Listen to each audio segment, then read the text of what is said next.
I said it before, and I want to repeat. Anyone who knows where and how I stole or converted government money or properties to my personal use, or anyone with whom I connived to defraud government should be bold enough to come out and prove his case.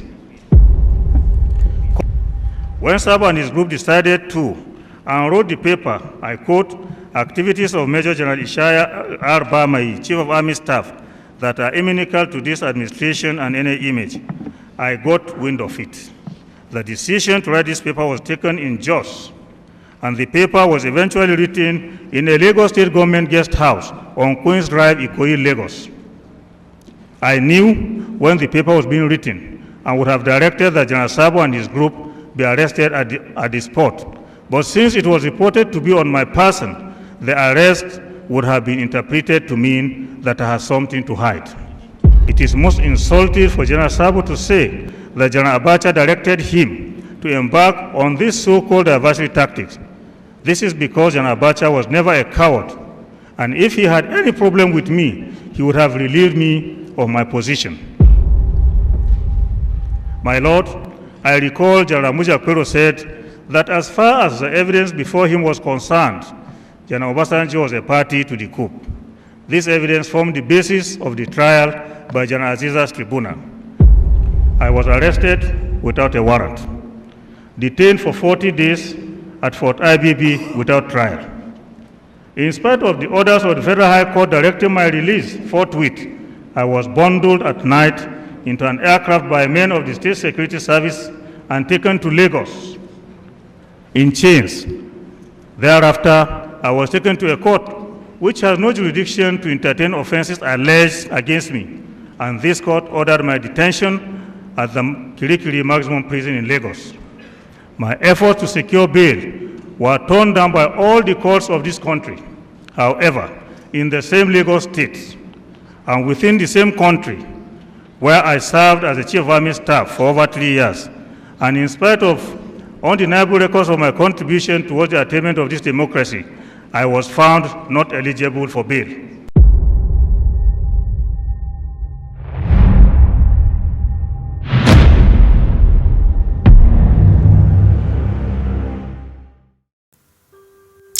Greetings, ladies and gentlemen. On this episode, we're going to be doing a deep dive on General Ishaya Bamai, former Chief of Army Staff. Yes.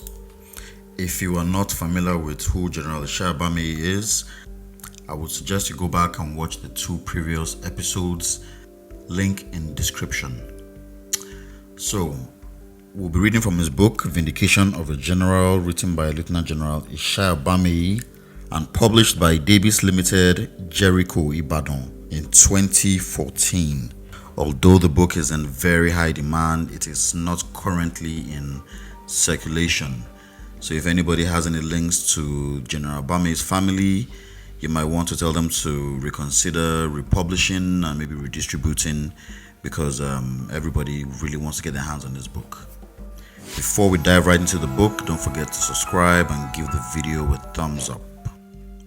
My harrowing experience began with my arrest on October 13th, 1999, following an invitation from the then National Security Advisor, General Gusau, to allegedly answer questions in relation to my purported involvement in the shooting of Mr. Alex Ibru. I was immediately incarcerated in a guest house, which happened to be my guest house as the Chief of Army Staff. It was from there that I was subsequently taken to the Kirikiri Maximum Prison. While I was in prison custody, there were plans to eliminate me. With hindsight now, I am persuaded that keeping me at the Kirikiri Maximum Prison for such a long time was aimed at killing my human spirit while buying time to plan my elimination for whatever reason. While I was at the prison and put on a trial that was not aimed at bringing justice, I was brought before the Special Investigation Panel set up by the government of Chief Olusegun Obasanjo, chaired by one of the best legal minds in Nigeria and one of the most respected justices of the Nigerian Supreme Court, the late Justice Chukwudifu Oputa. Nigerians know this panel as the Oputa panel. Again, in my judgment, the Oputa panel was far from similar Truth and Reconciliation Commission as we saw in Sierra Leone and South Africa. It was neither to bring justice nor true reconciliation. The circumstances of my arrest and my experience in detention, as well as desperate efforts to eliminate me, are narrated in this chapter. On 22nd November 1999, the police investigating officer from the panel came to the guest house at 12 Fort IBB and moved me to the headquarters of the SSS, where I spent the night. Early on 23rd November 1999, I was moved from SSS headquarters to the police headquarters. I got to the police headquarters at 3 a.m. There I met CP Dambaba and Colonel JB Yakubu, and we were all taken to the presidential wing of the Abuja airport, where a military aircraft, Donia 228, was waiting for us. We were taken into the aircraft and each of us was chained to a seat with leg chains. We left Abuja airport at 4 a.m. and arrived at the presidential wing of the Murtala Mohammed airport by 5:30, where we were transferred to the waiting hands of policemen with the Black Maria. From there, we were taken to the airport police station. The officers there were very cautious, possibly because former Lagos State CP James Dambaba was with us. From there, we were taken to the magistrate court in Ikeja. The female magistrate court judge directed that we be taken to the maximum prison, Kirikiri, for detention. It should be noted that a magistrate court has no jurisdiction over a serious charge like murder or attempted murder, but the judge was instructed to assume the jurisdiction she did not have. So started my journey to prison for an offense I did not know about or commit. We were in prison until we were taken to court in Lagos on 22nd December 1999 to face Justice Ade Alabi, who was said to have been called to Abuja with the Attorney General and Lagos State Commissioner for Justice, Professor Yemi Osibanjo. They were said to have been directed to convict us at all costs within 6 months. Unknown to our persecutors, we had a lot of sympathy within the presidency, the police and the SSS. As such, whatever instructions were passed to them got to us within a short while. We collectively made plans to ensure that the case was not concluded within the time planned by our persecutors. Even the trial judge could not hide the fact that he was under instructions and was not following court procedures. There was one day when my counsel, Barrister YC Michael, wrote to inform the court that he would be absent. The trial judge got angry and continued with the case, even though I told him I did not opt to defend myself. On 11 January 2000, the judge started the trial, even though the defense team told him they were not ready. I applied for bail even though I knew it would not be granted. After the argument of my counsel and the counter-arguments by the states led by the AG, the case was adjourned without a date of ruling on my bail application. After some days, when Mr. Martins came to the prison to visit Al-Mustafa, who came and told me that Mr. Martins wanted to see me, I obliged. Mr. Martins came and told me that he had been sent by Justice Ade Alabi to discuss my bail issue. He told me the judge was ready to grant me bail if I would give him 10 million naira. We discussed this with Al-Mustafa and I expressed my fear regarding Mr. Martins' message. We told Mr. Martins to prove that Justice Ade Alabi had really sent him. He left, but after about 2 weeks, he came back and told us that when next we went to court, the trial judge would give us 2 months for the ruling on the bail application. This would be proof that the judge had sent him. He said the judge was aware that we were in prison and needed time to get the money. At our next court appearance, the judge adjourned for 2 months. This proved to us that Mr. Martins was genuine. I informed my counsel, Mr. Michael Koye, who argued the bail application. He told us to think about it and said he would try to find out facts about the matter. We waited until I decided we would give nobody any money. One day in court, Al-Mustafa got fed up and challenged the judge. The AG got up to talk and Al-Mustafa told him to shut up and sit down. That is what happens when you push people to the wall. Al-Mustafa told Osibanjo, "I am talking and you are talking. Who are you?" The AG sat down. At the next court date, I asked the judge for permission to speak. He initially hesitated but changed his mind. I believe he thought I was going to apologize for Al-Mustafa's action during the previous hearing. I started by saying, I have respect for the rule of law and the judiciary. I also have respect for these courts. This made the judge relax. I quickly added, but a situation where the judge sends people to collect money from an accused person is unacceptable. You know what I'm talking about. The judge ordered me to sit down. I did because I had said what I had wanted to say. Afterward, we petitioned the National Judicial Council (NJC) against Justice Ade Alabi. He wanted to continue with the case against the advice of lawyers and some judges. Eventually, he was forced to return the case file to the administrative judge. The NJC then decided to investigate our allegation. On 25th to 27th March 2002, at the Kirikiri Magistrate Court, the panel headed by retired Justice of the Supreme Court started hearing our petition. Unknown to us, the panel had decided to protect Justice Ade Alabi, who was working with the government. My subordinates. However, in this kind of situation, where an individual has taken it upon himself to give a picture of General Bamai as nothing but evil before this honorable commission, I will urge the commission to also afford me a similar opportunity not to castigate any individual, but to put the record straight. Brigadier General Sabo, as an officer who served in the Nigerian Army for over 20 years, ought to have been familiar with Nigerian Army policies as laid down by terms and conditions of service officers, the Army Act, and the Armed Forces Decree number 105. He, however, decided to be mischievous and untruthful, even under oath, and he has allowed his personal hatred for me to becloud his sense of responsibility and duty to speak the truth to this nation at this forum. This is unfortunate. As a mortal being, I do not claim perfection. However, I know that the wrong I have committed that has earned me such a wicked and dirty campaign of calumny is nothing but my insistence that things must be done according to laid down rules in the army and the need to ensure discipline that is foundation of any army. May I say, in all sense of modesty and respect, that as former chief of army staff to General I.A. Sabo, General Sabo was not a loyal and disciplined officer at all. Before I take on the issues raised by General Sabo, it is evident I wish to state that I have no means of ascertaining whether or not General Sabo has the mandate to speak on behalf of those whose names he mentioned in his unrelentless bid to tarnish my image. I therefore hope that these people will not hold me responsible for any embarrassing revelations that might ensue in the course of my response. Retirement of officers.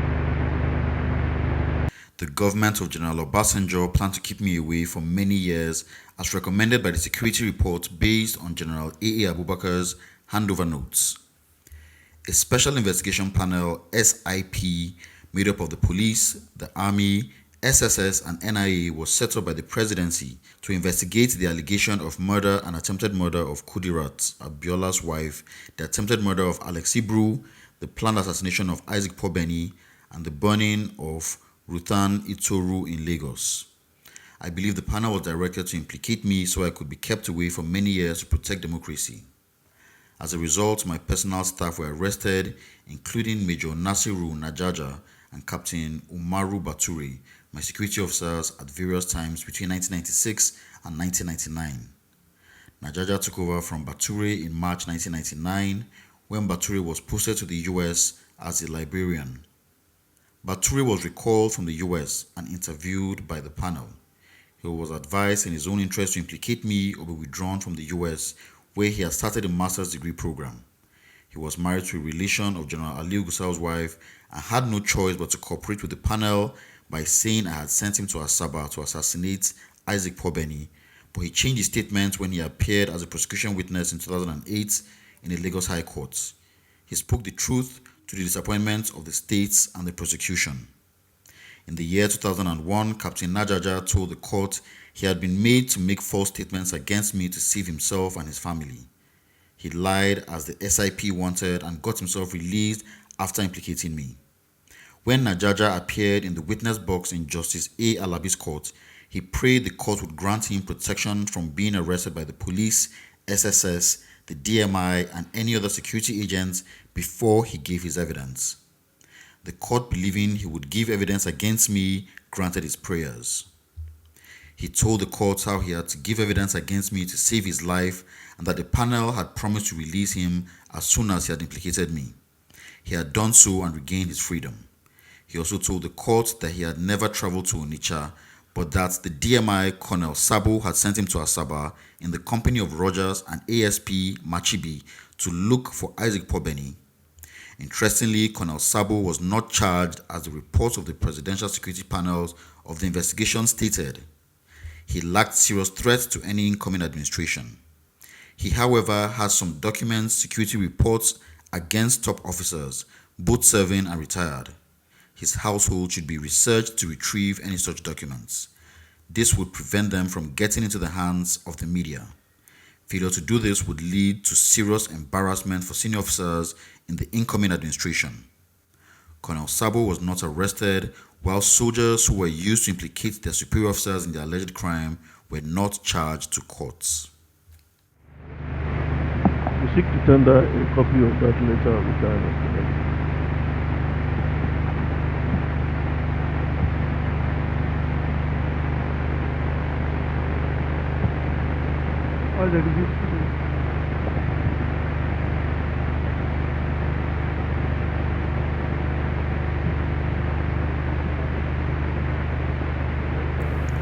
On this episode of Oputa Panel, Lieutenant General Ishaya Bami comes face to face with his accuser, Brigadier Ibrahim Sabo. He is given a chance to clear his name against the numerous accusations.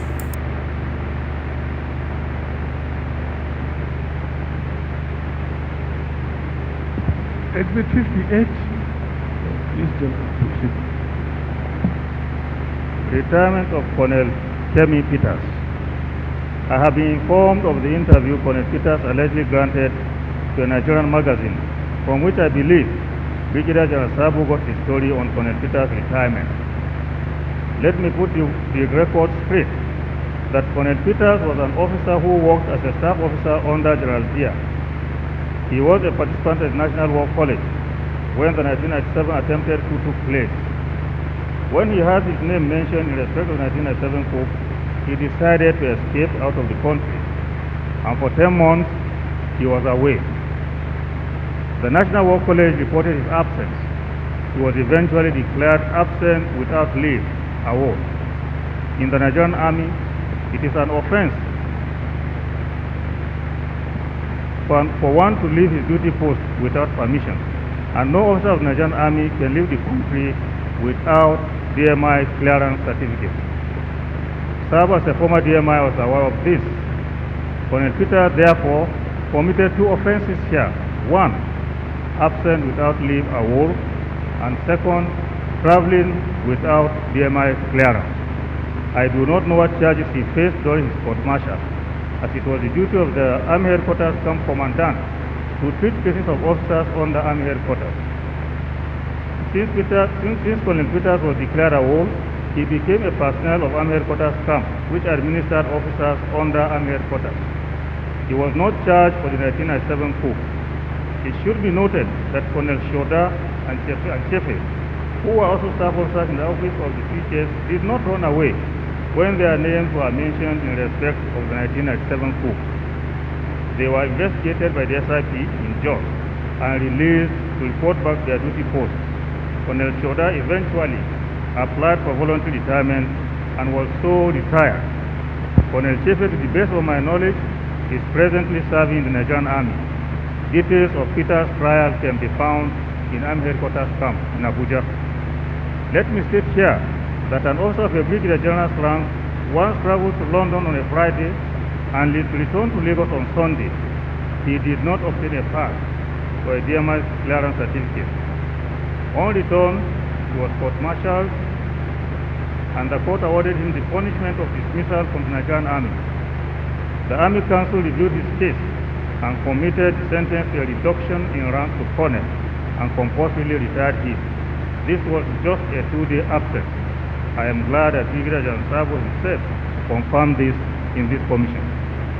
Colonel Peters' trial happened to have come when the 1997 coup was being referred to as phantom, and the Western press was having a field day. Unfortunately for the members of the court-martial, they allowed themselves to be carried away by newspaper publications. The major problem was the alleged use of money to influence the court's decision. One of the officers reported this to the Army Headquarters Camp Commandant. By the time the court passed a verdict of not guilty, everyone was surprised. The case was as usual taken to Army Council, which on examination, examining the facts, disagreed with the verdict and was disappointed with the members of the court. I remember clearly that the head of state then, General Abubakar, wanted all the members of court-martial for their disgraceful conduct. It took the intervention of other members of council to get him agree to retirement of all members of the court-martial for lack of integrity, and the Army Council approved their retirement, and that of Colonel Peters for services no longer required. The case was completely politicized. As the Chief of Army Staff, I could not have retired Colonel Peters. It should be noted that the offenses committed by Colonel Peters would ordinarily have attracted a punishment of dismissal in either of the two cases. Colonel Bello's redeployment. In the Army, there are various kinds of commissions. That's the regular commission, the regular combatant, short service combatant, the direct regular, the direct short service, and the quartermaster commissions. For the purpose of this address, I will only touch on the two regular commissions. The regular combatant commission is the type officers receive after graduating from the academy, while the direct regular commission is given to professionals in courses like the medical, engineers, and electrical and mechanical engineers. These courses do have some combatant officers also. Colonel Bello, with many officers belong to the medical corps. He is a pharmacist. Some of these officers were allowed to proceed to universities to study medicine and pharmacy after graduating from the academy without being educated on the implications of their combatant status vis-a-vis the professional courses they pursued. After obtaining their various degrees, they were deployed in the medical corps. Instead of pursuing their postgraduate degrees, they concentrated on passing their promotion examinations as combatant officers.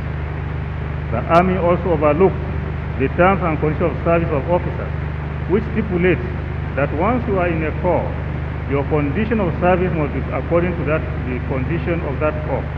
The condition of service also prohibits a combatant officer being commanded by a non-combatant officer.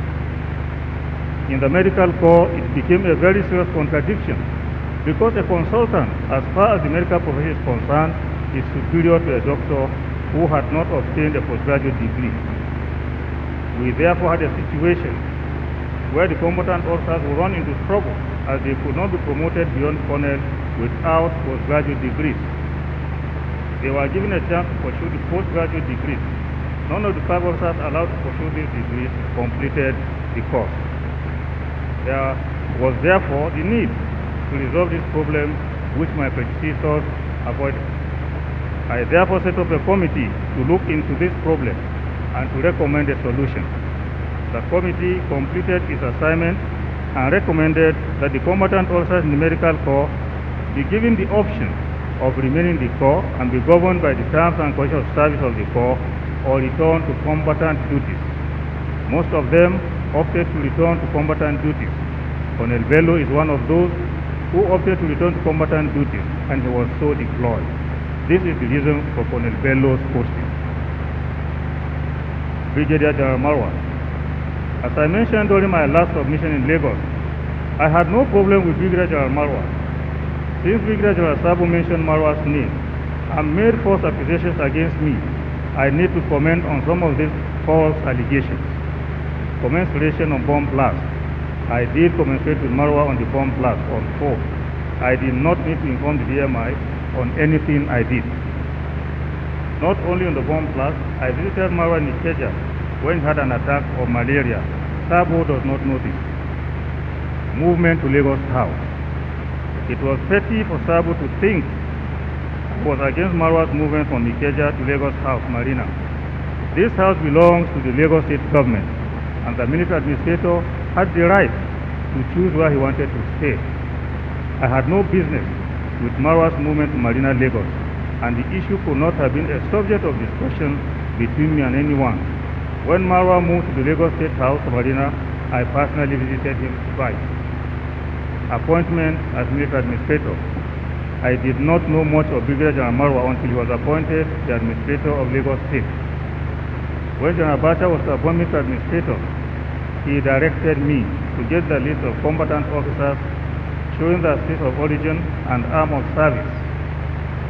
Before this time, General Abacha told me that no officer who had held any political appointment was to be appointed a military administrator, a view I completely agreed with. Marwa was the one-time governor of Borno State. When I therefore took the officers' list to General Abacha, he looked at the list and he took some names, one each from the states allocated to army officers. He left out Adamawa State. After the first exercise of picking names from the state, I reminded him of Adamawa State. He then stated that he wanted Colonel Marwa to be appointed a military administrator. I drew his attention to his earlier directive that officers who had held political appointments were not to be appointed as military administrators. He told me that he remembered that he said so. He directed me to see him the following day. When I returned the following day, he told me that he had made up his mind to appoint Colonel Marwa as an administrator. That was an order. I, however, drew his attention to the fact that officers would ask questions on appointing one officer as a military administrator twice. Officers did on several occasions, and I had to find a way of defending the decision. This was an act of loyalty to the Commander-in-Chief. I did not show any dislike for Marwa. I, however, strongly opposed the appointment of Marwa as a military administrator of Lagos State during General Abubakar's regime. This I did because General Abubakar wanted all other administrators to be redeployed except Marwa. I knew the problem that would have caused, especially at a time we were thinking of returning back to barracks. One would not have been able to give any rationale for such action. This appointment generated serious argument at the Defense Council, where these appointments were made. Marwa's appointment split members of the Defense Council into two camps: the head of state, the Chief of General Staff, the Chief of Naval Staff, and the IGP on one side, while the CDS, Marshal Dagash, and myself were on one side. For the first time in my military career, the posting of an officer on military duties was put to vote. Before the voting, the head of state, the CGS, and the CNS, and the IGP retired to the head of state's office. When they returned, the head of state directed that the appointment of Colonel Marwa be put to vote. We immediately knew that they had met and decided to vote for Marwa's appointment. This was an unnecessary action because the CNC would only need to tell us his decision, and that would have become binding. I, however, made a point that we would not be able to explain the retention of only one military administrator, so more administrators had to be retained. We must have principles and keep to them as leaders. Operation Sweep. Operation Sweep was the code name for an operation put in place by Colonel Oyinlola, the then military administrator of Lagos State. When Colonel Marwa took over from Oyinlola as the military administrator in Lagos, he reorganized Operation Sweep by providing more logistics in terms of vehicles and communications. It is to Marwa's credit that the operation was more efficient and effective because of the measures he took. This exercise went on very well until Colonel Marwa decided to take fiscal control of the personnel involved. This included soldiers from the Army, Navy, Air Force, and the police. This was wrong because although the administrator was the chief secretary of the state, he could not take direct command of troops as he was not a commander of any unit. Unfortunately, the then CDS General Abubakar approved that the administrator be given about 4,000 soldiers and police to control directly for Operation Sweep, an order that was wrong. Major General P.N. Aziza, Commander Lagos Garrison then, was tasked to provide soldiers to report to the military administrator, the order he could not obey without my approval because he could not take orders from anybody but the Chief of Army Staff. He therefore contacted me, and I directed him not to act on such orders. I then flew to Lagos from Abuja. On arrival, I was given the written instructions on the provision of soldiers to the administrator for Operation Sweep. I replied, drawing attention, that such instructions could not be carried out as we could not take soldiers away from their various commanders to the administrator, who had no command responsibility. I then invited General Timothy Shelpidi, who was then the Chief of Operations at Defense Headquarters, who agreed that it was a wrong order, but was directed to sign it. This directive was not carried out. Eventually, the Administrator, Colonel Marwa, stopped feeding soldiers involved in Operation Sweep, and I directed Commander Lagos Garrison, General Aziza, to withdraw the soldiers since they were not being fed, and we had to avoid a situation where soldiers would start collecting money from people on the roads. The Nigerian dailies carried all sorts of stories and insinuations on this issue. Eventually, the head of state then, General Abacha, invited all the service chiefs, the CGS, the CDS, and the IGP to discuss the issue. At the end of the meeting, the CNC agreed with the position of the Chief of Army Staff that the administrator should not be given direct command of troops. Yet, the administrator refused to release money for the feeding of the soldiers. I had to go back to the Commander-in-Chief to get money for the feeding of soldiers for Operation Sweep. The CNC approved funds, after which Commander Lagos Garrison was directed to release soldiers to go back to Operation Sweep. General Aziza can confirm this. There was no time I accused Colonel Marwa of staging any coup, and I am not aware that he was invited by the SIP until I saw the report of the panel. I also did not waste time when I eventually saw the report in observing, among other things, that the failure of Marwa to appear at the SIP conveyed by AVM Dagash was not good for the discipline of the Army. See my letter dated 20th May 1999, Exhibit 54. I am sure that General Marwa appreciated my firmness and strictness on policy and other related matters, even if they affected him directly or indirectly. My relationship with General Marwa is more cordial than what has been painted by General Sabo before this commission. I am sure that General Sabo is a mere interloper, a busybody. Malams. General Sabo claimed that I employ the services of Malams for whatever reason. As a Christian, I have never solicited the assistance of any person or thing for any reason. It is unchristian-like, a show of lack of faith in God, and an act of idol worshiping. I trust in my God, and I pray to him directly. He has never disappointed me, and he will never disappoint me. Appointments of Chief of Army Staff. In an effort to say the whole truth and nothing like the truth, General Sabo told this commission that I made efforts to change the seniority role of Nigerian Army officers so as to become the Chief of Army Staff. This is unfortunate and has shown Sabo in his true color as a liar who lacks integrity. Since General Abacha became the head of state, he never appointed any Chief of Army Staff based on seniority. After General Aliyu Muhammad Gusau, who served as Chief of Army Staff for a period of 3 months only, General M.C. Ali was appointed Chief of Army Staff after General Gusau. He was not the most senior officers then. We had the following officers senior to him in service: General J.T. Husseini, Lieutenant General Balara Bihaladu late, Major General Ishaya Bakut, Major General C.C. Iweze, and Major General Kupulati. After General Ali was retired, most of the above-mentioned officers were still in service when Major General A.J. Kazir was appointed Chief of Army Staff. Sabo, in his usual manner, has lied to this commission on appointment of Chief of Army Staff. The present Chief of Army Staff in this democratic dispensation was also junior to many officers in service when he was appointed Chief of Army Staff. Alleged phone call to Sabo.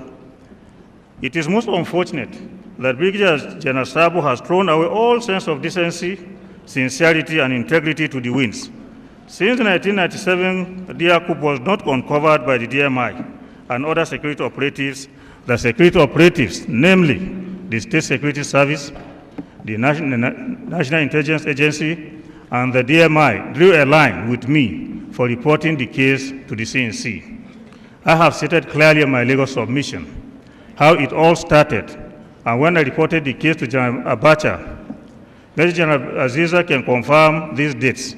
I received Aziza's report on Saturday, 24th September 1997. I flew into Abuja on 25th September 1997. I could not see the CNC, but reported to him on Monday, the 26th of September 1997.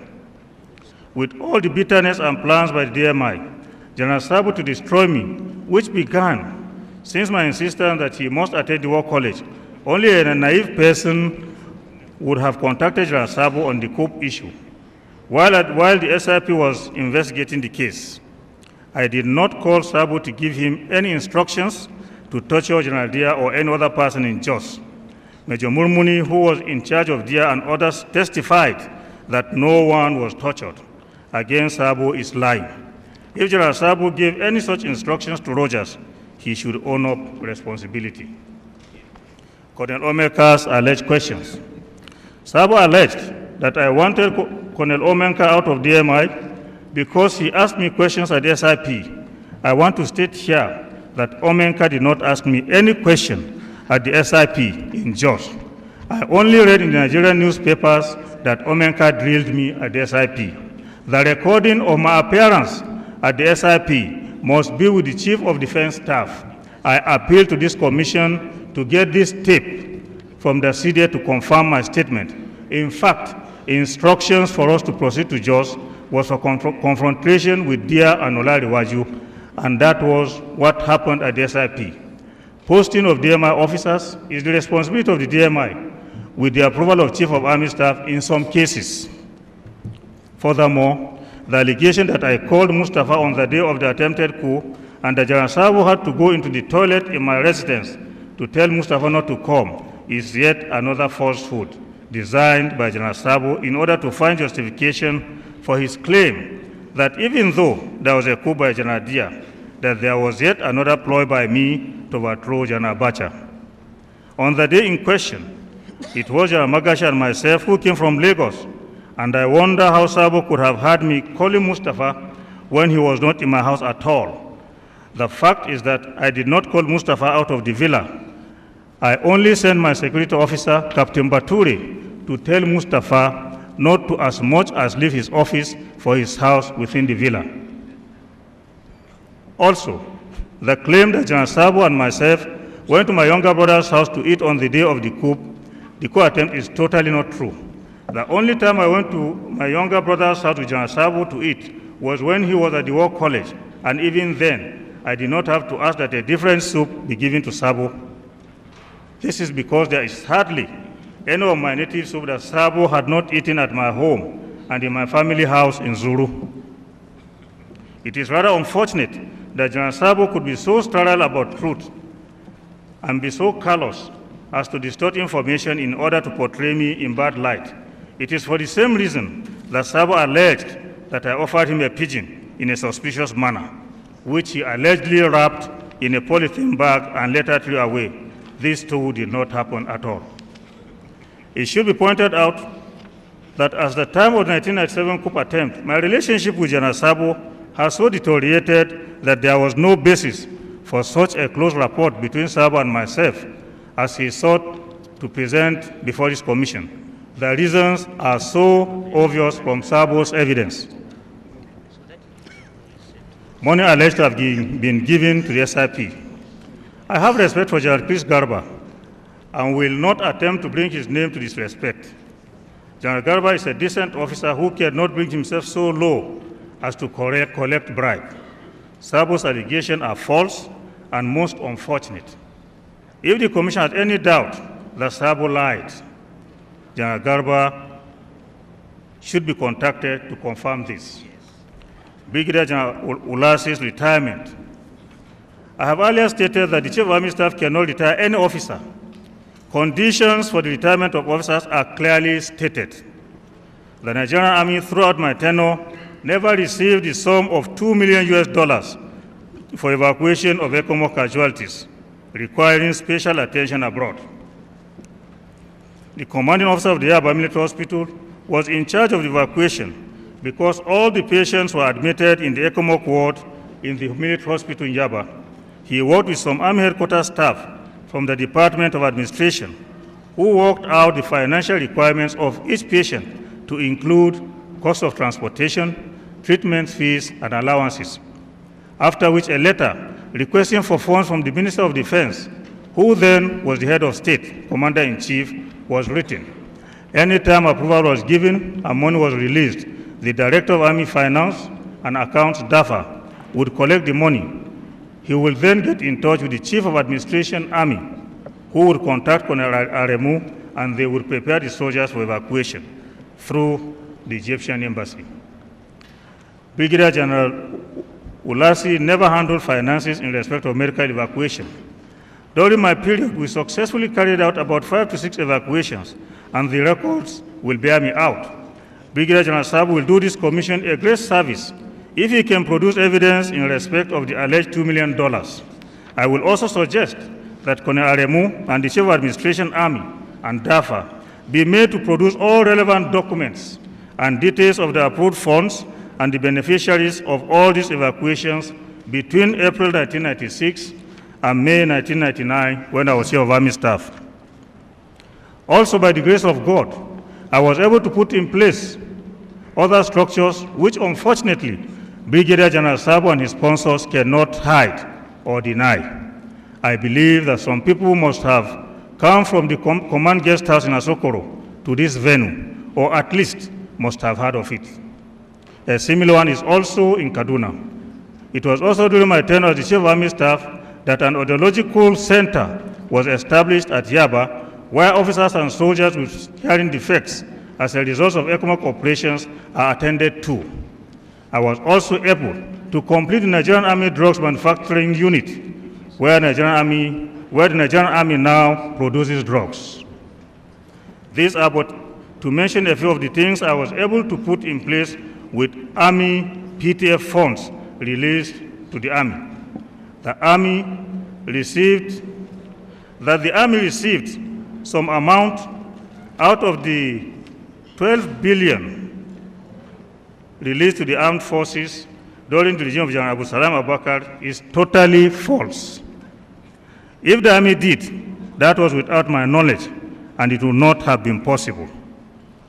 It should be clear that throughout the regime of General Abubakar, the Army did not receive a kobo from PTF funds.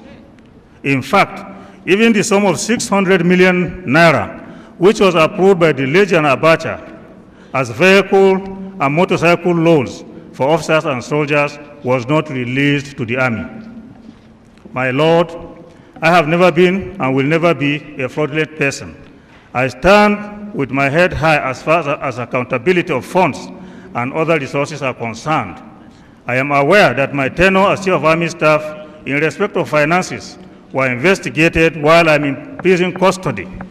This commission can ask for the findings of the committee on the investigation of my tenure as Chief of Army Staff. I said it before, and I want to repeat. Anyone who knows where and how I stole or converted government money or properties to my personal use, or anyone with whom I connived to defraud government, should be bold enough to come out and prove his case. Causes of Brigadier General Sabo's frustration. The causes of Brigadier General Sabo's frustration, which have resulted in his attack on my person and my family, are: A, my insistence that he attended the War College course. B, my visit to the DMI security group.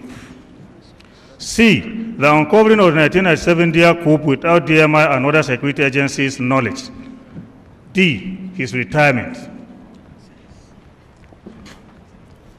My insistence that Colonel Sabo attended the War College course. In the Nigerian Army, officers attend War College courses by seniority and vacancies, unless there are very strong reasons for an officer not to do so. Brigadier General Sabo decided he was not ready to proceed on the course when he was due. I insisted that the policy was not going to change because of a Sabo. Sabo took the case up with the Commander-in-Chief, General Abacha, who spoke to me, and I explained the implications of Sabo's refusal to attend the course. The CNC saw to my argument and agreed with me. We, however, agreed that Sabo would return to DMI after the course. I passed this information to Sabo and asked him to name an officer to act for him. Brigadier General Sabo forwarded the name of Colonel Stephen Idenhere, and Colonel Idenhere was so appointed to act for Sabo.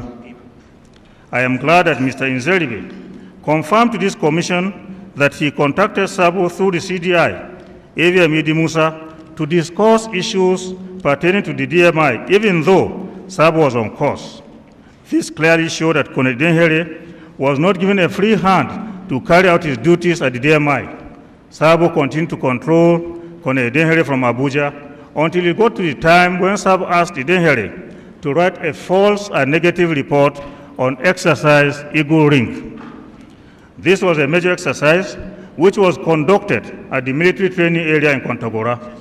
Sabo asked Colonel Idenhere to write a report that the exercise was planned to enable me concentrate troops to move to Abuja to overthrow General Abacha. I got to know this, and I went to see General Abacha on the issue. He confided in me that it was true that he received the report, but that he had confidence in me and the exercise GOC, then Major General Bashir Magashi. He, however, refused to fund the exercise. We went on to conduct the exercise with Army resources. General Abacha got the report of the success of the exercise from his own sources. He invited me, congratulated me, and directed that the exercise be repeated the following year. He also directed that service chiefs of neighboring countries be invited for the next exercise, which we codenamed Exercise Eagle Ring 2. He funded this exercise, and service chiefs from Niger, Togo, Benin Republic, just to name a few, attended this exercise with the Air Force participating.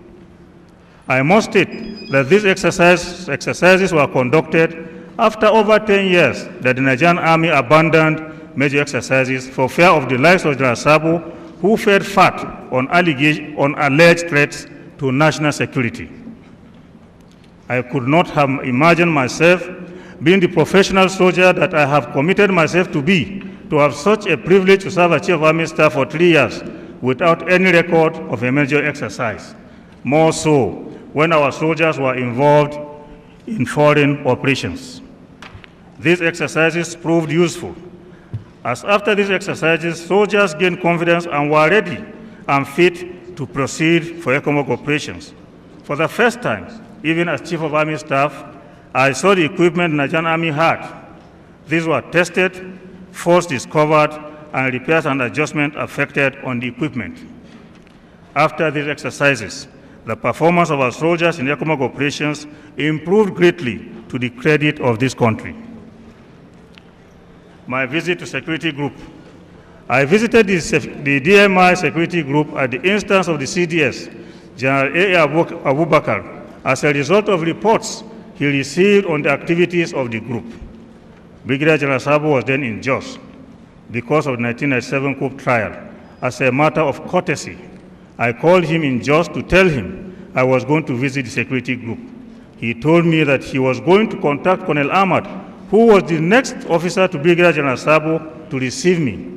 It should be noted that this is the only phone call I made to Sabo throughout his stay in Jos, and this was the month of March 1998. I therefore visited the security group on 30th March 1998 with my staff. Colonel Ahmed met us at the security group. Contrary to Sabo's claim that no officer of the DMI was around, you can contact the office of the Chief of Army Staff and ask for the recorded tapes and photographs of my visit, and you will clearly see that Colonel Ahmed was there. My Lord, what I saw at the DMI was unacceptable, and I said so in my remarks. I also ensured that my directives were complied with. Let me state clearly that as Chief of Army Staff, I had the right to proceed to any army unit or formation in any part of this country for inspection with or without notice. Brigadier General Sabo's comment that I visited security group without notice is in itself an act of insubordination. Uncovering the 1997 coup without DMI and other security agencies' knowledge. The security agents were not happy that the 1997 coup was not uncovered by them and have never forgiven those of us who uncovered and reported it. When I reported the coup plan to General Abacha, he directed that none of the security agents was to be informed. He said that he was going to inform them at the right time. As a result, not even his CSO was informed. I am glad that Sabo confirmed this commission that he knew about the coup when it was only a few days to D-Day. The CSO to CNC was also informed by the CNC himself. Sabo and other security agents never Sabo and other security agents considered this as a failure on their part and therefore took steps to implicate me in the said coup. For General Sabo and other security chiefs, it was either that they uncovered the coup plot or there was no coup at all. This is why they insisted that General Aziza, Magasha, and myself must be made to appear before the SIP, and the intention then was to arrest and charge us for the 1997 coup. This attempt failed because there cannot be justification for charging an officer who has reported a coup. For Sabo and Co., however, the business of indiscriminate demand for money to counter an alleged threat to overthrow General Abacha no longer flourished. Sabo's retirement. This might be the greatest reason for Sabo taking up issues personally with me. Sabo used to be very close to me. We met each other in the Nigerian Defense Academy when he was the assistant adjutant to General Patrick Aziza. Sabo was then a captain. This good relationship continued until he was appointed DMI. When Sabo and his group decided to and wrote the paper, I quote, activities of Major General Ishaya R. Bamai, Chief of Army Staff, that are inimical to this administration and any image, I got wind of it. The decision to write this paper was taken in Jos, and the paper was eventually written in a Lagos State Government guest house on Queen's Drive, Ikoyi, Lagos. I knew when the paper was being written and would have directed that General Sabo and his group be arrested at the spot. But since it was reported to be on my person, the arrest would have been interpreted to mean that I had something to hide. So I waited for the document to reach me. The document finally got to me, and I immediately called AVM Idi Musa and Brigadier General Sabo and tasked General Sabo to investigate and uncover the officers behind the petition. I handed over the copy of the document I received to Sabo, and they left my office. AVM Idi Musa later came back to express surprise and disappointment over the way I addressed them. I then briefed him on some parts of the document.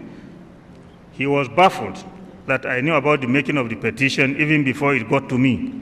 Sabo eventually submitted a report which is now Exhibit 46 with the Commission. This document, which was not only false but disgraceful, was the cause of Brigadier General Sabo's retirement. As if this was not enough, General Sabo, even after retirement, made another document and sent it to Colonel Omenka to give to a Nigerian magazine for publication. Unfortunately, the document which was sent to Omenka by DHL was intercepted at the point of delivery to the publisher. Colonel Omenka, during investigation, confessed that the document was sent to him by Brigadier General Sabo. When contacted, however, General Sabo denied ever making the document. The Provost Marshal of the Nigerian Army was then directed to go into the matter. He eventually contacted the police handwriting experts, who, using an earlier document written by Sabo, compared with the handwritten suspected document and confirmed that it was Sabo's handwriting. The report of the police handwriting expert is already with the Commission as annexure to Exhibit 53. I therefore made a report to the head of state, General A. Abubakar, who directed the CDS AVM Dagash to investigate the matter, as it was very serious. My Lord, if General Sabo had admitted making the written document at the onset, would there have been the need to engage the services of an expert to determine who made the document? The CDS then set up the SIP, which investigated the matter. During this investigation, Sabo claimed that he was directed by the late head of state, General Abacha, to write the damaging report to divert my attention from my military duties. It was intended to get me preoccupied with the defense of my image rather than concentrate on my efforts at preparing the military for the incoming democracy.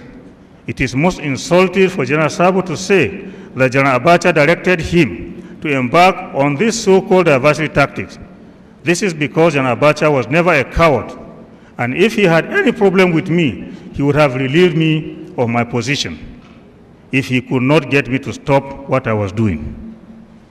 It is ironical that those who openly supported the bid for Abacha's self-succession are the ones enjoying this same democracy, while those of us who fought for the democracy are made to suffer for General Abacha's perceived wrongs. General Sabo had reported me to General Abacha for not wearing the Abacha badge. It is also included in his damaging publication that I hated army officers who wore the Abacha badge and never allowed them to enter my office. My Lord, wearing an Abacha badge was not conclusive of one's loyalty to him as the Commander-in-Chief.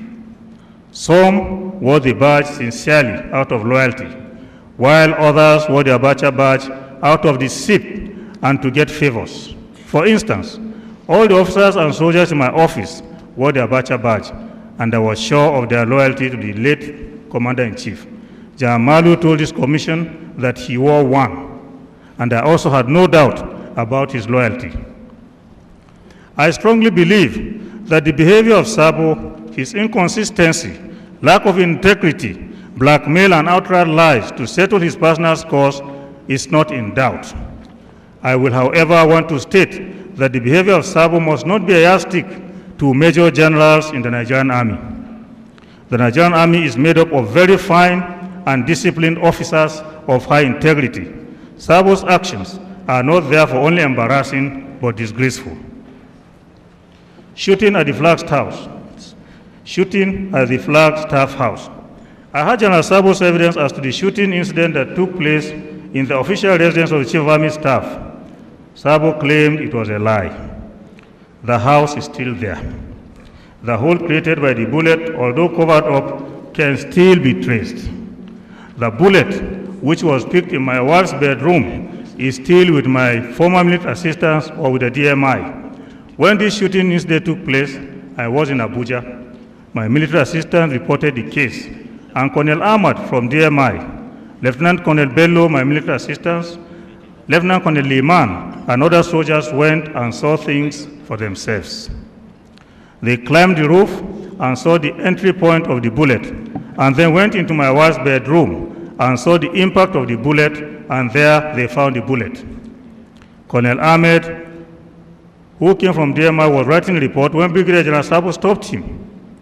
Instead, General Sabo went around telling everyone who cared to listen that it was Marwa's house that was fired at. This is false. I confirmed from Colonel Ahmad that the DMI then, Sabo, was very angry with him when he told him he was writing a report on the incident, and he told him to stop.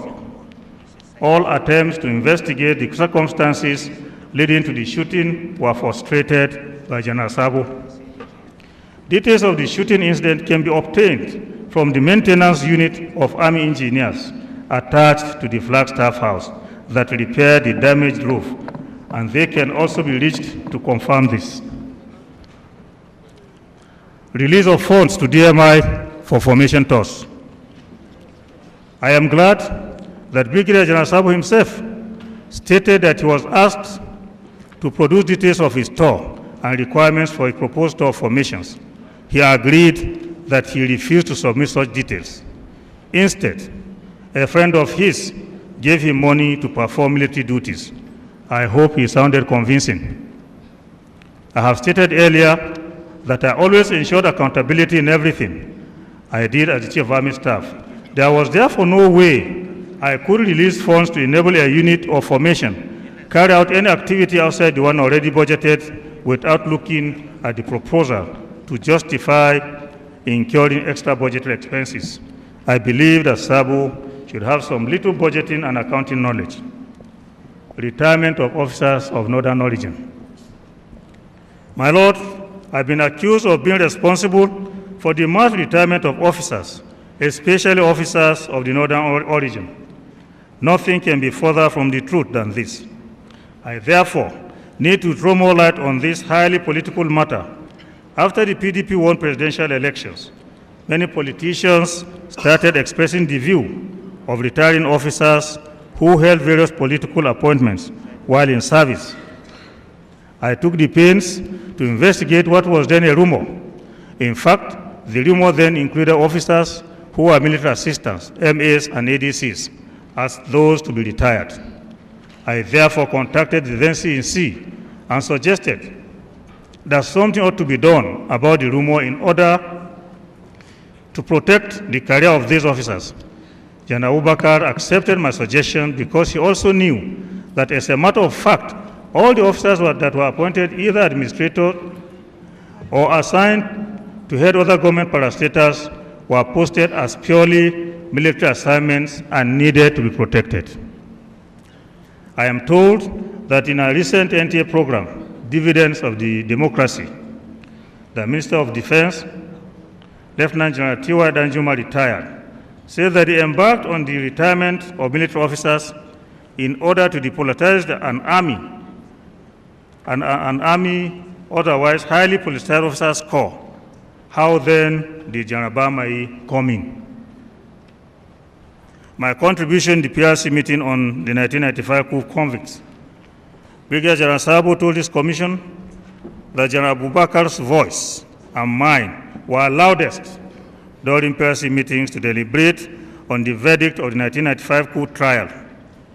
He said he submitted the recorded videotape of the PRC meeting to General Obasanjo, which contained my contribution during the deliberation on the confirmation of the sentences passed on the 1995 convicts.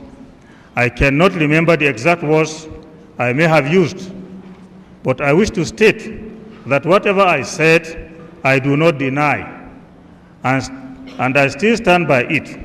It must have been based on the facts presented to the PRC at that time, and given the same situation, I will say the same. I also took an oath of office when I was sworn in as a member of the PRC, and I could not have done otherwise under oath. I will also want to draw the attention of this Honorable Commission that the decree used for the trial of 1995 coup suspects is the same decree that was used in the trial of all coup suspects in 1976, when the decree was promulgated by General Obasanjo. This was the time Brigadier General Bisala, Police Commissioner Gomwok, Captain Joe Kasai, Major Dabang, and others who were mainly officers from the Plateau and Southern Kaduna were executed after deliberation by the Supreme Military Council. In 1986, during the Major General Basa coup, the same decree was amended was used, and Vasa and his group were also executed after deliberation by the Armed Forces Ruling Council. In 1990, during the Oka coup, the same decree was used, and many young officers were executed. In all these coup trials, General Bamai was not there, and the law took its course. Brigadier General Marwa and Sabu's visit to me on the 1995 coup. Brigadier General Sabu told this commission that he visited me with Marwa to plead for General Obasanjo in respect of the 1995 coup. I can't remember such a visit. I believe this is one of Sabu's tricks to get some recognition by the government. I cannot remember discussing any matter requiring the attention of PRC in either my house or that of any other member. If Sabu ever visited my house, it was not in connection with 1995 coup, as he was a constant caller to my house, just as I was to his house. Let me add that General Sabu never came to my house in company of General Marwa to discuss clemency for Obasanjo and the other coup convict, not at all. I am, however, grateful to God and that today, in addition to the videotape of the deliberations of the PRC on the 1995 coup convicts, we also have on record the document called Gona, which contains a certain description of Otafam. It should be noted that despite the so-called lack of democracy in military governments, deliberations at the PRC were democratic, as everyone was free to contribute, and the decisions reached were collective. I never had the final say during PRC meetings. I only contributed, like any other member, to enable collective decisions to be reached. My Lord, it is necessary for me to pause at this juncture to make an observation. I've heard different people make different comments in their bid to assess the work of this commission. In their bid to assess, much as I will not use this forum to review the several and various assessments already made by these individuals, the truth remains that it is he that wears the shoes that knows if and where it pinches. This commission has succeeded in unmasking so many people and their actions. This commission has greatly helped me in unraveling the conspiracy behind and surrounding my trial. It may interest this Honorable Commission to note that I am presently standing trial at the Lagos High Court as a direct result of the falsehood which General Sabo wrote and published against me. He was able to get this administration to accept what he fabricated to be the complaint against me, and this was the basis upon which I was arrested, detained, and am being prosecuted. My Lord, this document is Exhibit 28, and I refer particularly to paragraph F. For General Sabo to succeed, he needed to bring me at odds with the head of this administration. He got the videotape of the PRC deliberations on the 1995 coup and sent it to Mr. President, Chief Olusegun Obasanjo. The aim, according to General Sabo, was to show Chief Olusegun Obasanjo those who are calling for his execution after the 1995 coup trial. This was calculated to provoke General Obasanjo against me in particular. I take that again, my Lord. This was calculated to provoke General Olusegun Obasanjo against me in particular, whom I was also reported to be opposed to his political pursuits. My Lord, General Sabo was sure to get the required reaction from General Olusegun Obasanjo against me. Otherwise, one wonders why General Sabo decided to make a big deal out of my contribution at the PRC for the full implementation of the weight of the law on anyone found guilty of participating in a coup plot. But General Sabo knew what he did to General Obasanjo. Though, through the use of the document Gona, General Sabo had to project my alleged sin of confirming the sentences passed by the 1995 coup tribunal in order to cover up his murderous acts. General Sabo was fully aware of the consequences of his action. But since, by some divine arrangements, General Olusegun Obasanjo escaped General Sabo's snare, he desperately began to look for ways to placate his misdeeds. It does not matter to Sabo if, in the process of doing so, somebody dies or spends the rest of his life in detention. My Lord, is it not curious that of all the officers that played one role or the other in the 1995 coup trial, only General Sabo found what he called indicators or loopholes, which according to him rendered the entire 1995 coup attempt suspicious. If General Sabo is remorseful about what he evidently did, the way to go about it is not to further set up innocent people in order to cover up his callous acts. He should make bold to own up what he did and apologize to General Obasanjo and the family of General Yaradua and even his council. My Lord, I recall General Muja Quero said that as far as the evidence before him was concerned, General Obasanjo was a party to the coup. This evidence formed the basis of the trial by General Aziza's tribunal, at the conclusion of which the verdict passed were taken to the PRC for confirmation. My Lord, I was then a PRC member, and that was why I also made my candid contribution. My Lord, if the processes of investigation, trial, and confirmation are bad, then the virus that must have infested these processes is called GONA, which was collated, collected, processed, and finally produced by General Sabo. My Lord, I am presently undergoing a process originated and initiated by General Sabo. As in the case of GONA, Exhibit 28, it is also handwritten by General Sabo. I make bold to state that the problems being encountered by this administration are merely the repercussion of GONA. This is because for every action, there must be an equal and opposite reaction.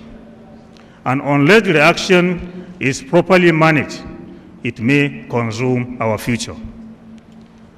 The discovery of GONA by this commission has, to my mind, uncovered some of the root causes of the problems of this country. To achieve the objectives of this commission, the fabricators and initiators of such document called GONA must be properly tamed. GONA might be a document today. Tomorrow, it might be something else. It might be at the Otter Farm today. Tomorrow, it may be some other place.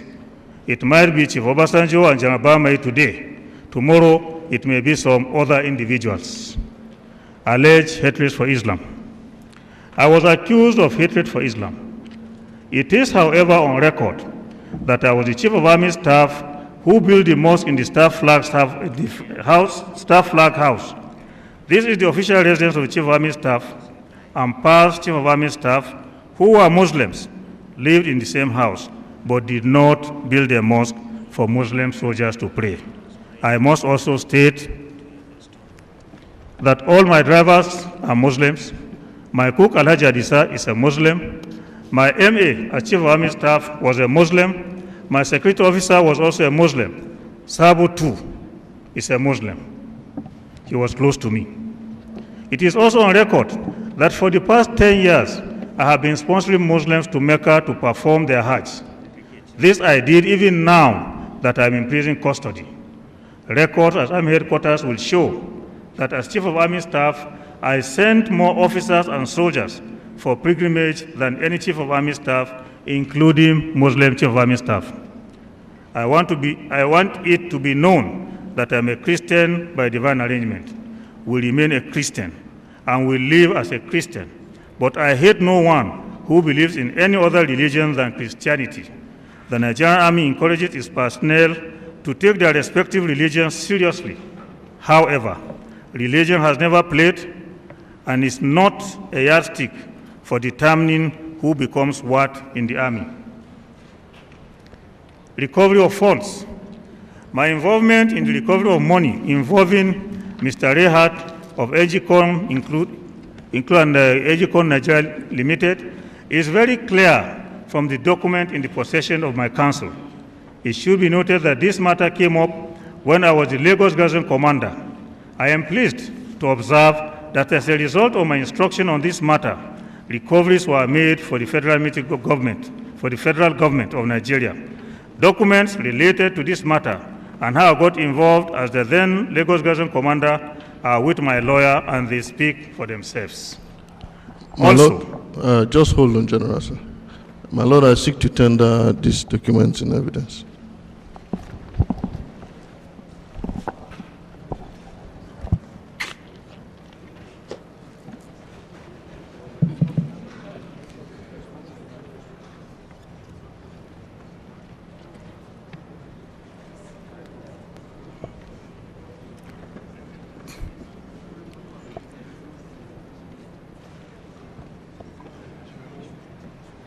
How do we describe this? Letter or? Well, my Lord, I want to give it a name before we give it a number. What's the name? Chairman, Presidential Task Force. maybe NGCon, because the recovery was with respect to the company called NGCon.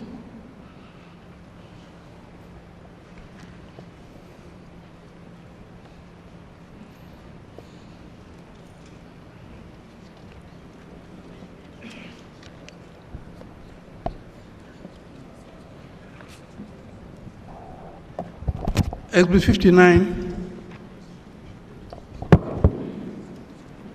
General, continue, please. Also, in the case of Major General Magoro retired, a letter was written to my office as the then Chief of Army Staff requesting for the intervention of the DMI. It should be noted that before this request, the matter was pending before the Presidential Task Force on Financial Malpractices. I recalled that I asked the DMI, who was then General Sabo, to look into the matter with the view of assisting the complainant. My Lord, I had the duty in this regard because the chairman of the task force, who was a military officer, was being accused of some fraudulent practices. I did not ask the DMI or any of his officers to arrest, detain, or torture anyone. Conclusion. Ordinarily, I would not have commented on some of the falsehoods said before this Honorable Commission by Brigadier General Sabo. However, the way the falsehood was smuggled into the Commission outside General Diaz's petition showed a perceived plan to embarrass me and to portray me as an evil, wicked, and an unprincipled person. For this reason, I was forced at least to clear the minds of members of this commission and those who might have had Sabo's hallucinations and outright lies on oath. I have confined myself in this response to only few issues, especially those that touch on policy matters and also those that tended to portray me as fraudulent. In doing this, I might have touched on personalities mentioned by Sabo and would have possibly embarrassed some of them. Such personalities and individuals should bear with me and put the blame on Sabo and his sponsors. Sabo's behavior, to say the least, is an embarrassment to gentlemen officers of the military, especially the Nigerian Army. I believe that Sabo's behavior must have caused the generality of Nigerians to wonder if this trend is general within the Army. I want to assure everyone that Sabo's behavior is an exception. Generals of the Nigerian Army, and in fact the military, are well disciplined and are people of high integrity. I must therefore, on behalf of all officers of the Nigerian Army, apologize for Sabo's disgraceful behavior. I must also congratulate the then Army Council for steps taken to get Sabo out of the system, because I strongly believe that he would have succeeded in destroying many officers who may have disapproved of his behavior. I am also happy that I took the step of ensuring that I did not post an officer outside the Directorate of Military Intelligence to take over the Directorate after Sabo's deserved retirement. I strongly recommend that henceforth no officer outside the DMI should be posted to the DMI as a director. This is to avoid polluting the DMI and turning it to a ground for destroying perceived enemies. From General Sabo's evidence and falsehood, my offense is that I was straightforward and decisive on issues pertaining to discipline, and I gave no room to the Sabos who actually had their way with some senior military officers and did whatever they felt like doing. I have no apologies for insisting that things were done according to rules and regulations. These rules and regulations were not made by me. I made them, and I faithfully implemented them, and I believe they are still there. I do understand that what I'm going through now is a price for the faithful and fearless leadership I offered during my tenure as Chief of Army Staff. It is also as a result of my firm stand on the need for the military to hand over to a democratic government. To General Sabo, I want to assure you that as a Christian, I have no grievances against you. And since the Almighty God, whom I serve, saved me from you and your sponsors' evil and wicked plans, I have forgiven you, and you should only ask God for forgiveness for your lies on oath. To do this, however, you need to repent and change from your old ways. I owe no apology to those who have a penchant for disregard for laid down principles and policies for their selfish interests.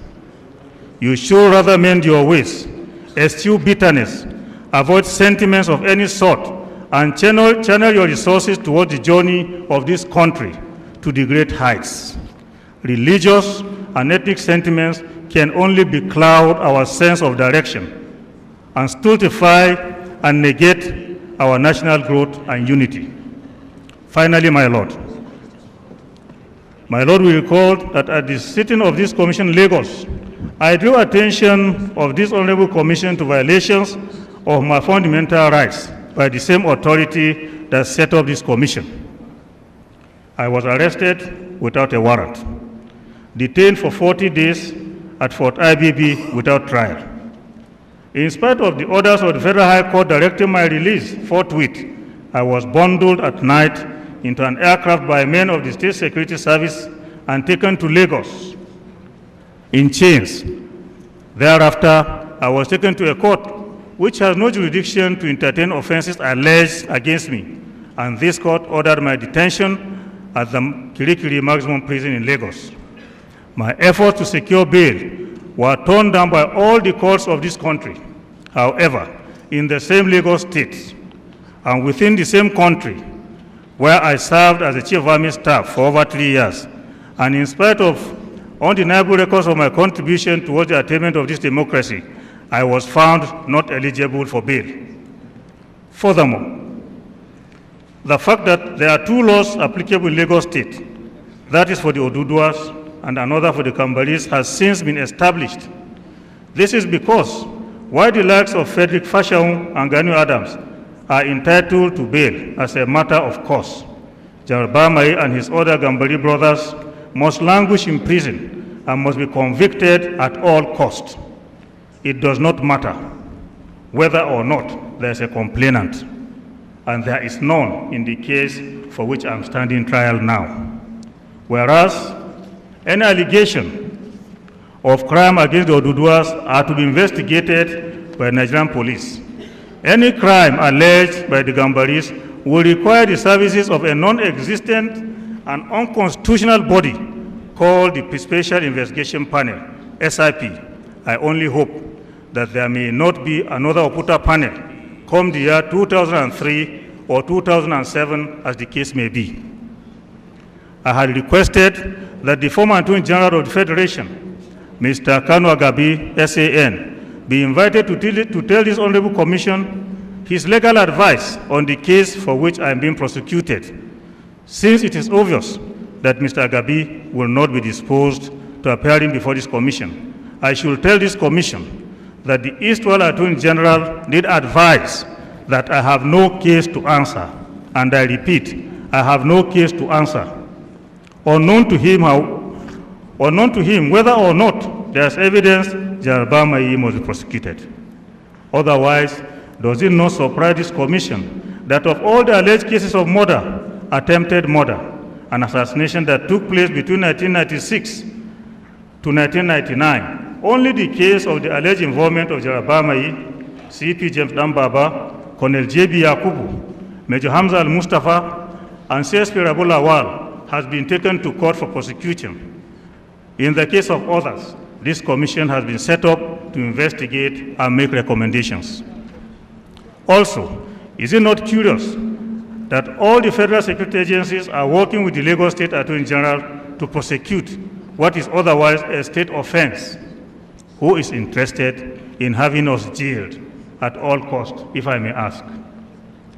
I want to state categorically that I have never been directly or indirectly involved in any murder, attempted murder, arrest, detention, and or torture of anyone before or throughout my career as a soldier. It may also interest this commission to know that throughout my 35 years of service, I have never been queried or court-martialed. Lastly, I want to state that I have every confidence in this honorable commission. At the same time, I cannot help but sympathize with the commission because of the great expectation Nigerians have of the commission. I must also observe that while your work is in progress, some events outside the direct control of this commission do not portray us as really trying to reconcile Nigerians. Because a lot of vendetta and vengeance on perceived enemies are openly going on, reconciliation cannot be achieved while vendetta and vengeance are the order of the day. I pray that God will grant you the strength, the wisdom, and courage to recommend true reconciliation that will truly reconcile Nigerians. Thank you, my Lord, the Chairman, and other distinguished commissioners. I rest my case. Thank you very much. Well, General, you had just mentioned that We federal have a very important meeting with some foreign visitors at 4. So everything will be adjourned till Monday. We're not sitting tomorrow. Monday is all right? No, sir. Tuesday then? Tuesday then? Tuesday is better, sir. Commission will now rise. No, I can.